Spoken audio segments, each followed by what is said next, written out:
Hi everyone, I'm Glenn Marshall, and as I have promised, I'm going to be doing these types of short lectures and pieces of information for your own leadership ability. I'm going to talk about teamwork today because many of my students will ask me, Dr. Marshall, why do you constantly put us in teams? Well, one of the reasons that I do that is because they work. However, there is a process to teamwork and not everybody knows the process that's involved. You see, teams' effectiveness directly relates to the I guess the efficacy or the correctness of the decision that's being made and the degree of agreement to what's going on. Now, I'm not suggesting that teamwork has to be kumbaya down by the seashore somewhere. What I'm suggesting here is that arguments are welcomed on a team, but they're just that. They are differences of opinion that are voiced. So take, for example, where you've got a really smart individual on a team, tends to know what's happening, but they sit on their hands a bit and don't really argue, especially if they see the teamwork moving in a different direction than they believe is fit. Now, that kind of quietness on a team needs to be identified by the leader and the person needs to be encouraged to speak up. On the other hand, you'll often have somebody who takes leadership as a control position, and we see that often in business, industry, teaching, and that person is rarely questioned.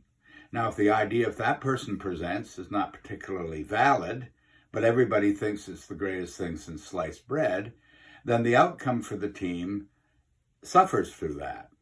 So if you did a simple mathematics on this, if the idea is not particularly a good one, but everybody, for whatever reason, agrees with that particular person or that particular decision, simple mathematics is the value of that on a scale of 1 to 10 would be 1, and everybody agrees with it's a 10, the output is 10. On the other hand, if you take a person that has a really bright idea, but no one agrees to it, so the idea is rated as a 10 on that same scale, but the only person agrees with it or thinks it's a good one is the person that proposed it. So that same product is a 10.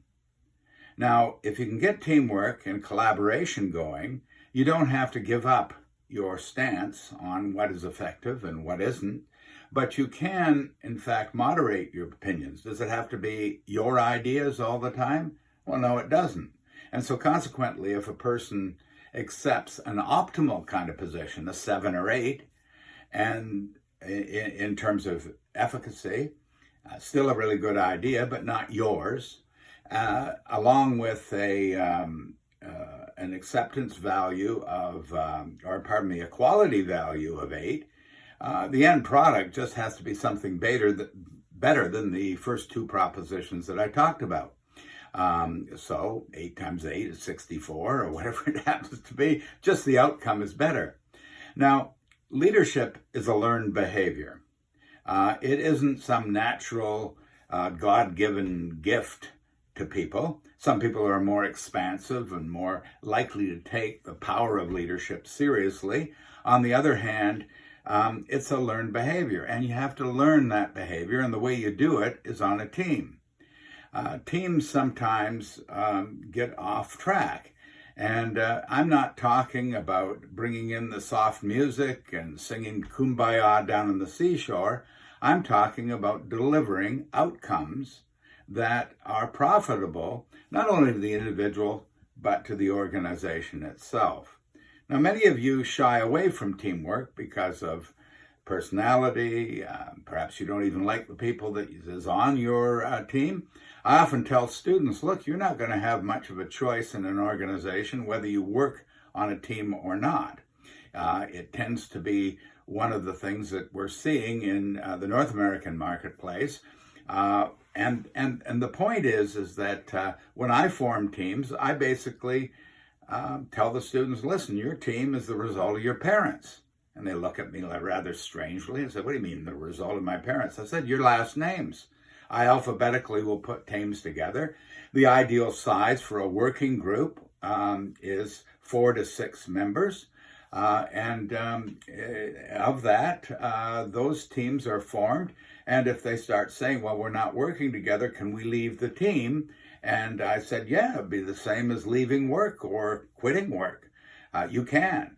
However, there are solutions to effective teamwork, and these solutions come out of the work of Norman Maier and other sociologists who said the effective decisions are that product of quality and acceptance.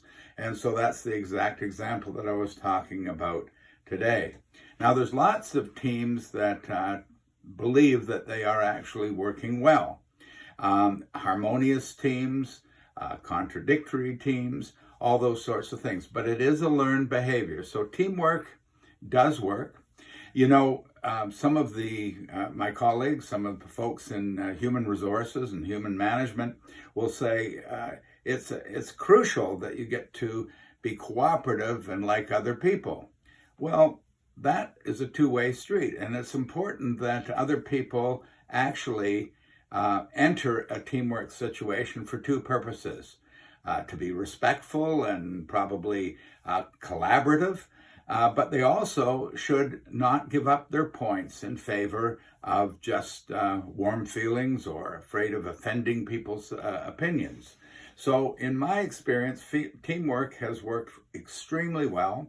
It is a learned behavior, the same as leadership, and it pays huge dividends. Effectiveness is a big outcome of teamwork. I've often been in situations where people say, well, you shouldn't argue or you shouldn't be argumentative in the team. That's absolutely wrong. Arguments are very important to the efficacy of teamwork. And it is really important that people temper their behavior with solid facts and conclusions. I mean, if you only watch the movie 12 Angry Men at some point in time in your life, you would see that the decisions there were a terrific portrayal of leadership. There's two versions of that movie. There's an older version with Henry Fonda, and there's another version that's later on. And I would suggest 12 Angry Men is a great starting point to see how teams can work. So have fun, and we'll see you next time. Bye-bye.